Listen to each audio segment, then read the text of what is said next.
right, here we are in video 3 of lesson 5, and we are working on our hierarchy of shapes using the properties of the two-dimensional shapes. And this is the same as the hierarchy that's on the wall in the classroom, so you can always look at that one as well.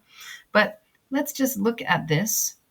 Of course, everything underneath quadrilaterals, these are all quadrilaterals, right? So if it's underneath, then that means it belongs inside of that group. It's just becoming more specific, right? So think of the group of all birds, and then inside of there, you would have the group of songbirds, and you would have the group of raptors, and inside of raptors, you would have hawks, right? So we're getting more specific as we go, right? We can have hierarchies for lots of different things that we're categorizing, right? So we have categories here. So all quadrilaterals have 4 sides and angles that measure to the sum of 360 degrees. And then we see that we have trapezoids and we have kites. Now, our kites are all kites trapezoids. Look at the different properties there and think about whether all kites are trapezoids. And the answer is no, because all kites do not have one pair of parallel sides. Do not have to have parallel sides to be a kite, right? In fact, it might be a little hard because you have that one, these two adjacent and these two adjacent. So it's going to be a rare kite that's going to have parallel sides. Only if it's a rhombus or a square, right? So not all kites are trapezoids, so it has to be next to trapezoids and not under trapezoids. Do you see that? All kites have at least 2 pairs of adjacent sides that are the same length. That makes it a special type of quadrilateral, okay? So that's why it has its own area over here. Are there any other quadrilaterals that can be classified as kites? Well, we talked about this in the last video, that rhombuses can also be kites because they have at least 2 pairs of adjacent sides that are the same length because all 4 sides are the same length. So a rhombus fits under kites, but it also fits under parallelograms. You see that? Because it does have opposite sides that are parallel, okay? You can see that from here, right? Okay. Okay, so are all squares parallelograms? Down here we're adding squares, right? Are all squares parallelograms? And you can see that it is fitting underneath here because opposite sides are parallel, opposite sides have the same length, opposite angles have the same measure, and diagonals intersect at midpoints. Think about the square that we drew in the last video, right? So all squares are parallelograms. Are all squares trapezoids?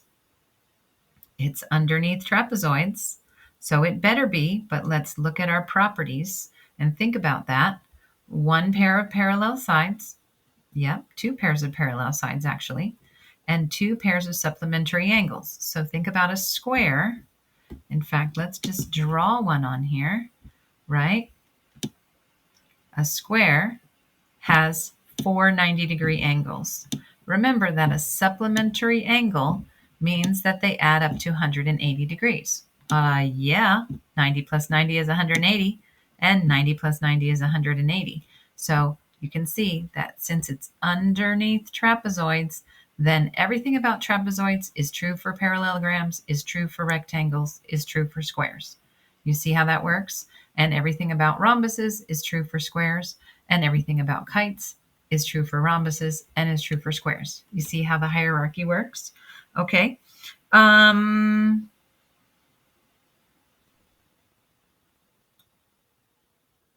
all squares kites? Are all squares kites?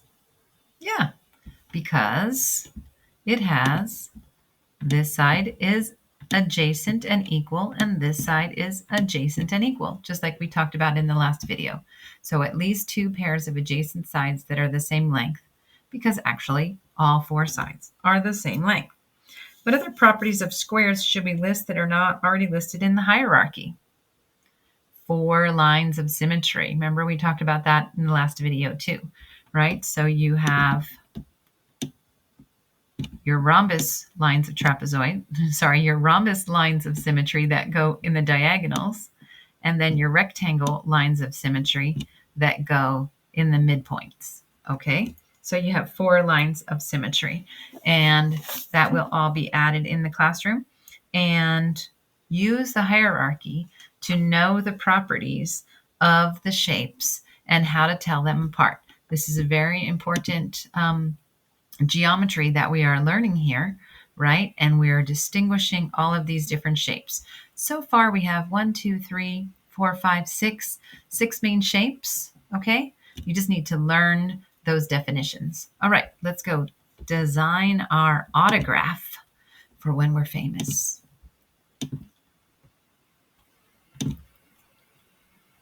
Thing would have the E and the S would go something like that, which is quite a difficult thing to do at speed.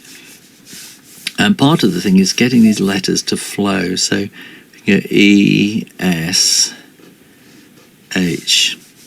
And I quite like the idea of this H just kind of zooming away. So let's get E, S, H. I think we need a little bit more E, S, H. Can you think about the letters in your name that you can practice to make your signature? E, S, H. So I like that kind of 1, 2, 3. So up and curve away. That's 2. All right, maybe we'll see some more of this in lesson 6. Thanks for watching. Work hard. Aloha.